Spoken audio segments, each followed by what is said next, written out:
Ya voy, Andrés, ya voy. Es que deja de hacerme gestos, por Dios, que me muero. Bueno,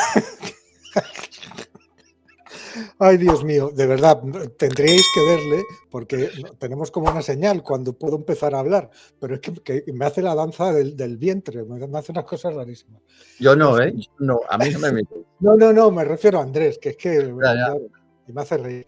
Bueno, que hoy, bienvenidos, queridos Mos, bienvenidos a Cien y Cía otra vez, y vamos a hablar de algo que ya hemos hablado otras veces, pues resulta que hay dos historias que se juntan, y vamos a hablarlas con Pedro Pablo muy rápidamente, que nos llevan a pensar que ya cerca del origen del universo se daban las condiciones para que hubiera vida. ¡Oh! Madre mía, Desde el eso va minuto uno. en contra de todo lo que pensábamos, ¿no? Porque ya había agua, porque las primeras supernovas inundaron de agua el universo primitivo. ¿Cómo te quedas? Pues fíjate cómo me quedo, que hoy he empezado de agua y me voy a pasar todo el programa bebiendo agua. Verás tú, a ver Yo si también. consigo. Mira, mira, aquí es de verdad. Toquemos los platos. Skol. Pues mira, pues la noticia a mí me ha dejado muy sorprendido, ¿no? Los planetas con agua líquida podrían haberse formado solo 200 millones de años después del Big Bang. ¿Y cómo? Pues a partir de los restos de las primeras supernovas, ¿vale? Ahora explicaremos bien de qué va eso, ¿no? Pero claro, eso implica que la vida, por lo menos el tipo de vida que nosotros conocemos, podría ser muchísimo, pero muchísimo más antigua de lo que nosotros pensamos. Esa es la implicación, porque el agua es la esencia de la vida, o por lo menos del único tipo de vida que nosotros conocemos. Hemos dicho muchas veces que en la Tierra toda la vida que hay, desde las bacterias hasta los elefantes, se basa en los mismos principios, ¿no? Y esos elementos químicos, esas reacciones químicas que hacen posible la vida, son posibles porque tienen lugar en el agua, han tenido lugar en el agua, que es un disolvente, es un medio en el cual las reacciones químicas que favorecen la vida las favorecen mucho, es muy adecuada, ¿no? No sabemos si hay otras sustancias, pero bueno, todos los seres vivos de la Tierra contienen agua, ¿vale? Es más, estamos hechos casi todos principalmente de agua. Si nos quitan el agua que tenemos en el cuerpo, nos quedan 4 pellejos. Una agua pasa, quedamos como una agua pasa. Claro, y poco más. Y esta conexión fundamental que hay entre la vida y el agua, pues se debe a sus propiedades, ¿no? A sus propiedades extraordinarias. Pero bueno, resulta que el agua contra lo que se pensaba hasta hace unos años, que es una de las moléculas más abundantes en todo el universo. Esto es así. El H2O. Hay agua, sí, hay agua por todas partes, porque los astrónomos han encontrado, bueno, ya lo sabes, lo hemos hablado 1000 veces, agua dentro del sistema solar, pues en la Luna, en Marte, en las capas de hielo de Mercurio, que está pegadito al Sol. Bueno, pues en las capas de hielo de Mercurio hay agua, en los cometas, enterrada en las lunas de Júpiter y de Saturno bajo gruesas capas de hielo, fuera de nuestro sistema solar, en exoplanetas lejanísimos alrededor de otras estrellas, en las nubes de gas interestelar que luego se fusionan para crear nuevas estrellas, hay agua. En cuásares, núcleos activos de galaxias que están escupiendo, como este que tenemos en la imagen, están escupiendo chorros de agua. Este que tenemos en la imagen es la mayor reserva de agua que se conoce en el universo y es un cuásar lejanísimo a miles de millones de años luz. Tiene un caudal de agua que mide años luz hacia arriba y hacia abajo y que son cientos y cientos y cientos de años luz de tamaño, esos chorros de agua brutales, ¿no? A ver, el agua está compuesta una parte de oxígeno y dos partes. Está compuesta de oxígeno y de hidrógeno. 2 de hidrógeno y 1 de oxígeno. Y tiene una estructura molecular muy simple, pero muy fuerte. El hidrógeno es el elemento más abundante que existe en el universo. Procede directamente del fuego primordial del Big Bang. O sea, fue generado con el Big Bang. Al principio, los primeros elementos que existieron fueron hidrógeno, la mayoría, y helio, ¿vale? Y Incluso hoy en día, con toda la demás materia que se ha creado, toda la que forma las estrellas, los planetas y tal, el hidrógeno sigue siendo el 99% de la materia normal que hay en el universo. Y el oxígeno, por su parte, se empezó a surgir, empezaron a fabricar los núcleos de las grandes estrellas, de las primeras estrellas, que sabemos que tienen un horno nuclear que va fusionando hidrógeno y creando elementos más pesados, pues hasta llegar a carbono, nitrógeno y oxígeno, ¿vale? Con lo cual también es muy abundante. Bueno, ¿qué es lo que pensaban los científicos hasta ahora? Pues que toda esta agua, o sea, el agua que tenemos hoy en el universo y que la vemos por todas partes, pues que se había ido acumulando muy poco a poco, a lo largo de miles de millones de años, como combinación de hidrógeno, que es el elemento más abundante, con el oxígeno, que poco a poco iban sembrando por el espacio las estrellas que morían como supernovas. Ellos sembraban el oxígeno que habían estado fabricando, como hidrógeno hay por todos lados, en muchos lugares se combinaban y empezaba a salir agua. Pero que había sido un proceso el oxígeno viene de las supernovas, entonces. ¿El qué? ¿El oxígeno viene de las supernovas? Bueno, el oxígeno se forma dentro de las estrellas, pero se queda disponible en el espacio cuando la estrella explota y todo lo que ha estado fabricando lo lanza para todas partes y todos esos materiales forman parte se mezclan con el hidrógeno, forman nubes moleculares y forman parte del material del que van a nacer nuevas estrellas, que ya son de segunda generación, porque ya tienen esos materiales más complejos. Las primeras, ahora hablaremos de eso, las primeras se supone que son estrellas hechas solamente de hidrógeno y de helio, nada más.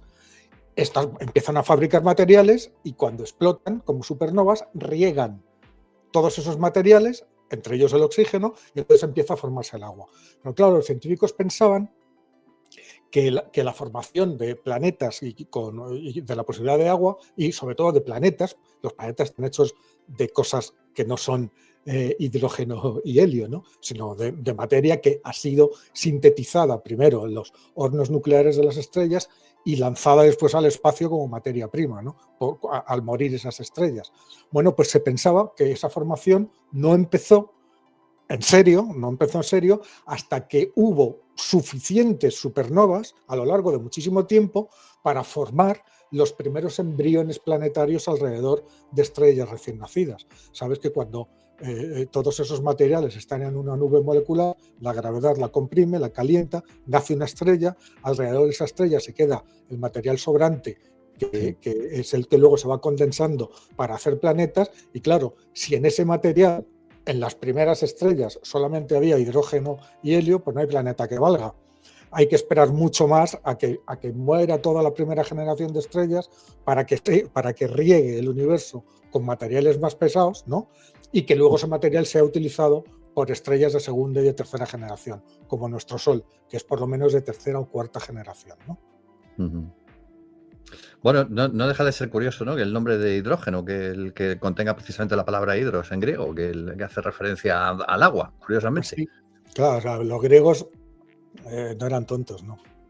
No eran griegos, pero con eso ya tenían bastante. Bueno, y total, que con toda esta agua, ¿qué pasa? Que si hay agua esto es lo que se pensaba hasta ahora, ¿no? Esto es lo que se pensaba hasta ahora, que el agua y en general los materiales para que se formaran los primeros planetas, pues no fue posible, no existieron todos esos materiales hasta que pasó mucho tiempo desde el Big Bang. Es decir, hasta que toda la primera generación de estrellas se formó, vivió y murió y empezó a lanzar los elementos necesarios al espacio, ¿no? Eso es lo que se pensaba.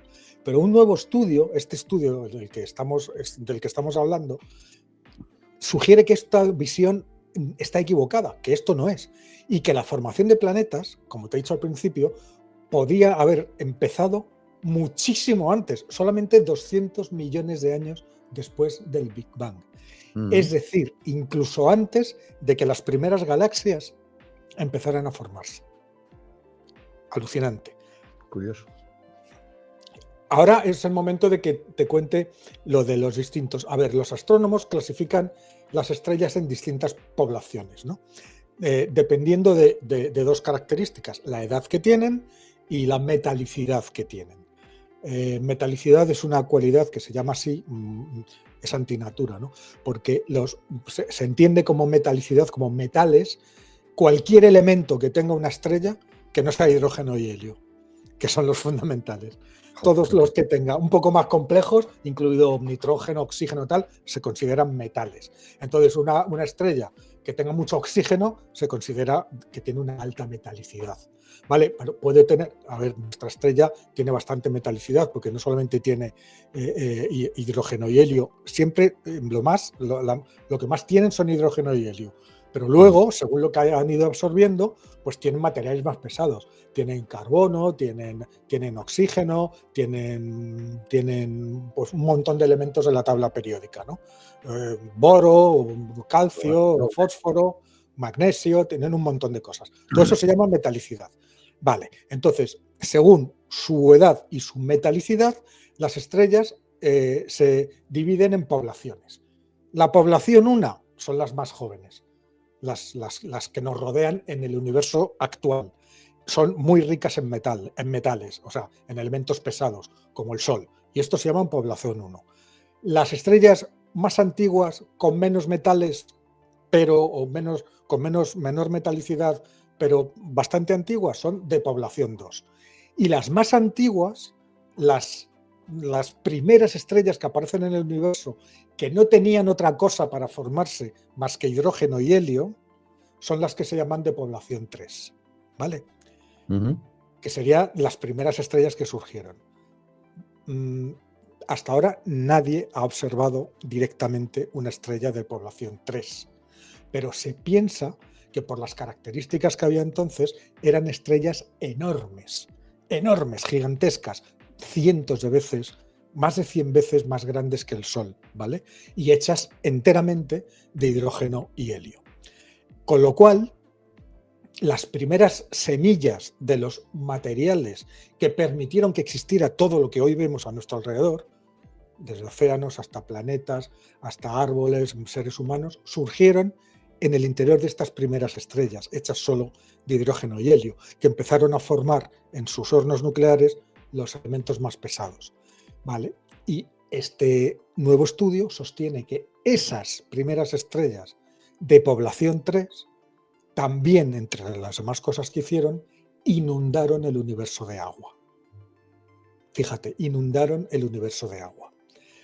¿Qué es lo que pasaría? Pues según el modelo que han hecho estos investigadores, los primeros planetas, unos 200 millones de años después del Big Bang, se podrían haber formado alrededor de estrellas mucho más pequeñitas de nuestro Sol, que se formaron a partir de los restos de aquellas primeras que habían estallado como supernovas gigantescas.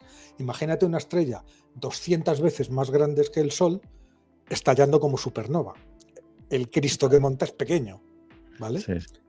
Claro, se convierte en un montón de estrellas pequeñitas, ¿no? Claro, diríamos que no, claro, y lanza al espacio todos los materiales que luego en el revolutum de esa explosión enorme se crean estrellas más pequeñas y a su alrededor los primeros embriones planetarios. Esto es lo que sugiere el modelo de estos investigadores, ¿no? ¿Y esos primeros planetas serían acuáticos ya o tendrían el agua dentro del...? Tendrían agua porque como las primeras estrellas ya habrían generado importantes cantidades de oxígeno, porque, claro, van los elementos más pesados que el hidrógeno y el helio, pues el litio, el carbono, el oxígeno, van en orden de complejidad, es decir, cuanto más avanzamos, más pesados son los núcleos. El hidrógeno solo tiene un protón y un neutrón, el helio tiene 2, el litio tiene más, el oxígeno tiene más, pero es de los primeros, hasta el hierro que tiene 50 y tantos protones y 50 y tantos neutrones, ¿no? Pero va en orden, con lo cual el oxígeno sería de los primeros elementos que empezaron a formarse, ¿no? Con lo cual, con todo el hidrógeno que no había otra cosa, pues la mayor parte de ese oxígeno se habría transformado en agua, ¿no? Entonces, estos investigadores simularon las explosiones, las muertes explosivas de estas estrellas gigantes con masas de unos 200 soles y descubrieron que, en efecto, creaban las condiciones para que se formara agua, Y el agua que liberaron estas explosiones se formó no directamente, sino dentro de las nubes de hidrógeno, oxígeno y otros elementos, las nubes moleculares, que se enriquecieron con todos esos elementos, como te he dicho antes, ¿no? Y según el estudio, pudieron haber llegado el agua a tener en aquel momento concentraciones hasta 30 veces mayores que el agua que vemos hoy flotando en el espacio en las nubes de gas interestelar en la actualidad. Es decir, ¿por qué? Porque hoy las estrellas que hay no son tan enormes como aquellas primeras, que no tenían, solamente tenían hidrógeno y oxígeno y crecían muchísimo más. Las que tenemos ahora no pueden crecer tanto, ¿no? Y claro, ahí está la duda, ¿no? ¿Qué hay de la vida? Sobre esa misma base, pues resulta que entre 100 y 200 millones de años después del Big Bang, pues ya había suficiente agua en el universo y otros elementos pesados en las nubes moleculares para que se formaran planetas, y probablemente planetas con agua y quizá planetas con vida también, ¿no? A ver, Estoy pensando que hemos equivocado el nombre del programa. En lugar de cien y cía, tenemos que haberlo llamado hidrógeno y helio. Fíjate, porque son los dos elementos más importantes, total, al final de los que se forman los demás. No, pero ¿qué te parece? Es una historia alucinante. Es una historia fascinante, sobre todo porque es que puede remontar el origen de la vida mucho antes de lo que en principio se supone que el que habría nacido, y desde luego aumenta muchísimo esas posibilidades desde el punto de vista científico de que haya un montón de vida por el universo, aunque no hayamos contactado con ella, bueno, todavía aparentemente, porque aquí estoy yo. A ver, claro, bueno, tú eres la prueba de que no es así, ¿no? Uh-huh. Bueno, escucha, de todas maneras, este estudio es teórico y tiene un par de problemas. El primero, ya te lo he dicho antes, nadie ha observado una de las primeras estrellas de población 3, de las más antiguas. Nadie ha observado nunca. Es decir, en realidad, los astrónomos no saben con exactitud cómo pudieron ser esas estrellas. Esto se basa en cálculos derivados de las condiciones del universo temprano, de la abundancia de determinados elementos, etcétera, etcétera, etcétera. O sea que pero nadie ha visto una, por lo tanto nadie está seguro de cómo eran realmente esas primeras estrellas, ¿no? Y otra objeción es que si en el universo primitivo realmente hubiera tenido tanta agua, pues se habría acumulado mucha más agua en el universo de la que vemos actualmente. Bueno, igual está acumulada, pero no la vemos ahora mismo porque estamos en el otro lado de donde está acumulada. No, deberíamos de ver mucha más, porque a la que ya vemos por los motivos que nosotros pensamos, es decir, que se haya ido formando a lo largo de un tiempo larguísimo, a medida que las estrellas han explotado. En el principio del universo solamente habían explotado la primera generación de estrellas, pero ahora han explotado un montón de generaciones de estrellas, con lo cual han salpicado el universo con muchísimo más oxígeno que se ha mezclado con el hidrógeno. Es decir, vemos mucha agua por eso también, pero si ya hubiera habido muchísima también en el principio, deberíamos de ver mucha más de la que vemos. A ver si se ha ido por el desagüe cósmico.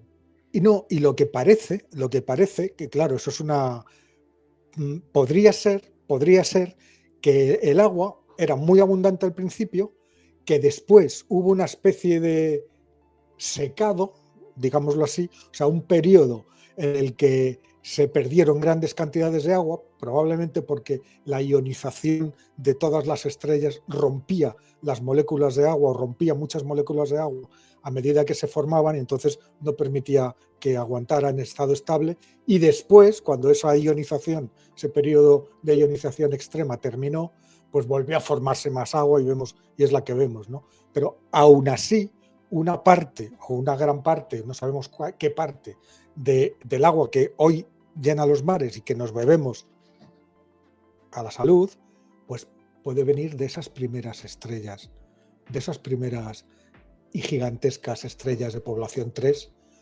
cuando estallaron como supernovas, ¿no? Pues teniendo en cuenta que el universo está lleno de ciclos, a lo mejor hasta es posible que haya ciclos de más y menos agua presente en función de que haya más o menos ionización. Claro, Es una claro, teoría que se me está ocurriendo sobre la marcha. claro, esa es la posibilidad que abren estos científicos. Claro, el modelo cuadra, la idea es muy buena, los cálculos casan. Lo que hay que ver, ahora hay que demostrar que esto efectivamente fue así, y para eso no nos queda más remedio que encontrar alguna estrella de primera generación del todo. Ya. Cosa que haremos, ya sea en cualquier momento con el James Webb o con los futuros telescopios que están actualmente en construcción, ¿no? Y Bueno, luego, te he dicho, habíamos hablado al principio de que teníamos dos noticias, ¿no? Dos historias sobre que el agua y quizá la vida podrían haber surgido muy temprano en la historia del universo, ¿no? Entonces, avanzamos unos 9.000 millones de años, o más o menos, y nos colocamos en el origen del sistema solar, ¿no? Lo que no sé si os acordáis de que hace apenas unos cuantos días se publicaron los primeros análisis de los materiales del asteroide Bennu, materiales prístinos y originales que una sonda de la NASA, OSIRIS-REx, había ido a buscar directamente a Bennu y a traerlos a la Tierra, ¿vale? Bueno, pues esos primeros análisis exhaustivos han sido una sorpresa, que ya en el material original, porque el asteroide Bennu forma parte del material original del cual surge el Sol y el sistema solar y los planetas del sistema solar, pues ya en ese sistema solar había moléculas orgánicas, todo tipo de moléculas orgánicas, todo tipo de elementos químicos precursores de la vida. Es decir, que el sistema solar, no sabemos si al principio del universo ya empezaba o no empezaban a haber las condiciones, pero más tarde, cuando el sistema solar se formó, desde luego estaba todo hecho ya, todo hecho.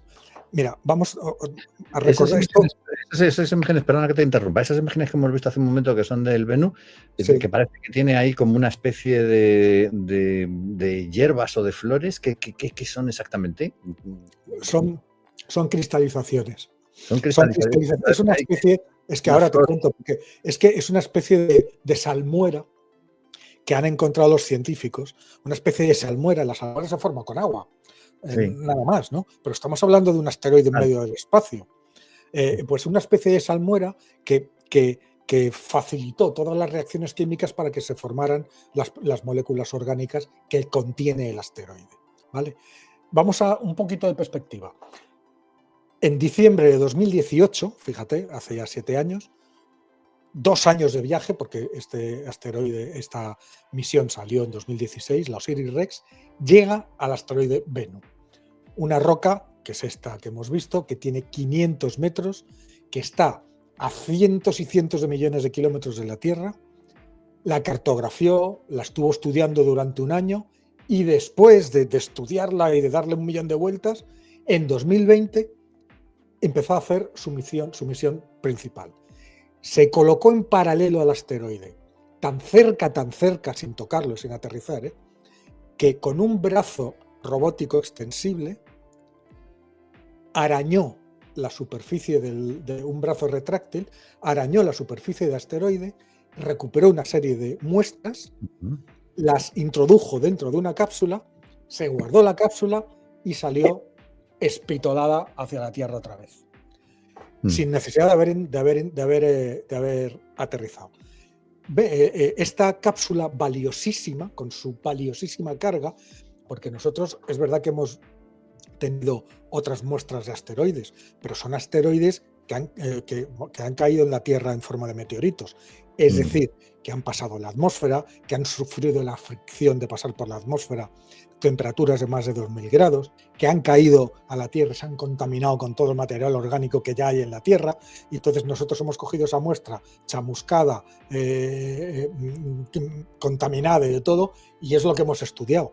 Esto de Bennu, lo que hemos es la primera vez que se examina material original,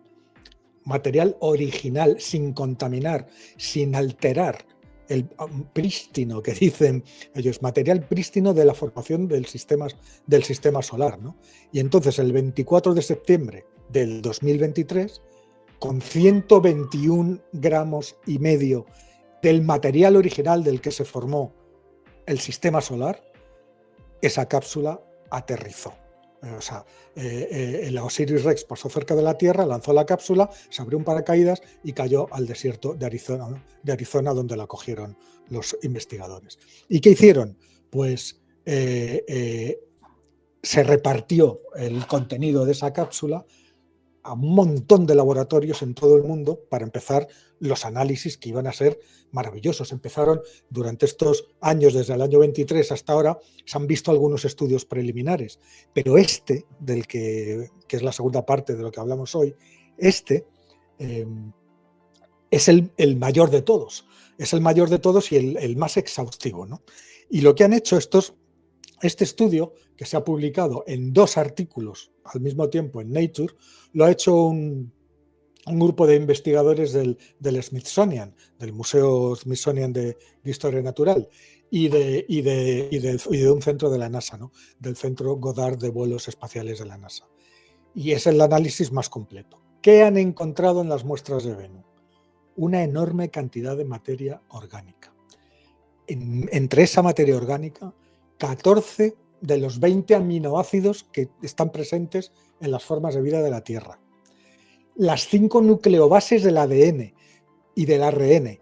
Sabes que todas las moléculas de ARN están hechas de 5 nucleobases que son adenina, guanina, citosina, timina y uracilo.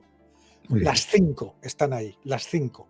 Pero no solo eso, sino que además encontraron otros 19 aminoácidos que no están incluidos en la biología que conocemos. Es decir, que ninguna criatura de la Tierra posee. Pero dentro de este asteroide hay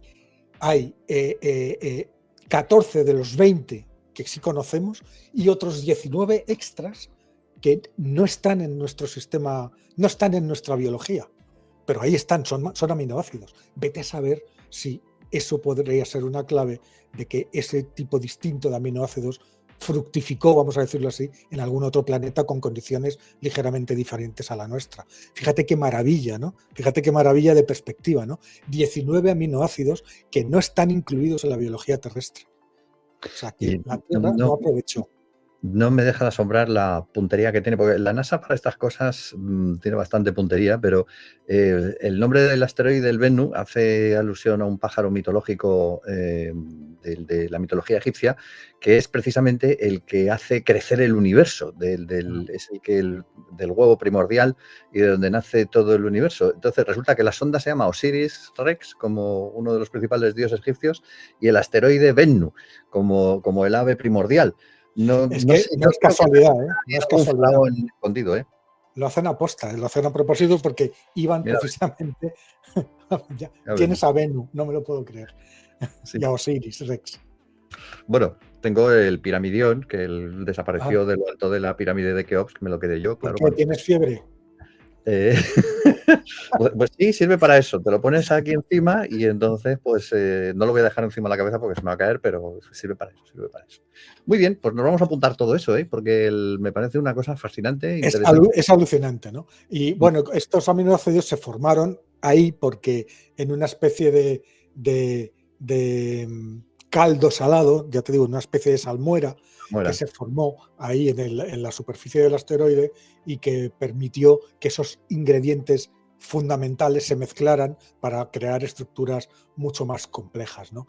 Es absolutamente alucinante, es alucinante. Pero lo que nos viene a demostrar, tú fíjate, entre el estudio primero que hemos hablado, con esta posibilidad tan bonita de que las primeras y gigantescas estrellas regaran el universo temprano, apenas 200 millones de años después del Big Bang, lo regaran con agua. Y esto que ya sabemos ya a ciencia cierta, lo otro todavía hay que comprobar cosas, pero aquí ha sido análisis de verdad. O sea, hemos ido a un asteroide a buscar un poco de material original para poderlo analizar. Y los primeros análisis nos dan estos resultados tan maravillosos. Vamos a estar oyendo hablar de estudios sobre Venus probablemente décadas, Pedro Pablo. Porque la cantidad de tipos de estudios a los que van a ser sometidos esos 121 gramos de material original de construcción de los planetas y del sistema solar, nos van a revelar un tesoro de conocimientos que no nos podemos ni imaginar ahora mismo. Bueno, pues los iremos contando aquí en este programa Ciencia, que ya sabes que aquí usamos... ¿Cuál es el órgano principal que usamos nosotros? Pues me voy a desnudar para que lo veas. Ahí está, sí señor. Es que me acaban de regalar la camiseta, tenía que sacarla. Tienes el estómago en la mano, ¿no? ¿Eh? El estómago en la mano, ¿no? Bueno, no es exactamente el estómago, se supone que es el cerebro. El coco. Pero bueno, pues nada, usad el cerebro y usad los dedos de las manos, que para eso os las han dado, para dejar vuestros likes en este espacio, para poner vuestros comentarios y no sé, para poner si queréis vuestros deseos. ¿Qué os gustaría que se revelara en el asteroide Venus? A lo mejor hay alguna cosa especial que queréis conocer que nos lo revela el asteroide con sus materiales especiales. ¿Qué os gustaría conocer de ahí, de ese momento primordial de la creación del universo y de la vida? Ponerlo ahí, que ya nosotros lo leeremos adecuadamente y ya veremos si contestamos o no. Y mientras tanto... Que solo queda saludar, que no has dicho lo de suscribáis. Suscribáis, porque si no, Venus aparecerá en vuestros sueños. Eso, suscribíos y seguirnos en las redes. No os dejéis de ver nuestros cortos en TikTok y en las redes y todo eso. Las redes sociales. Pues muy bien, pues nos vemos el viernes que viene, Pedro Pablo y compañía.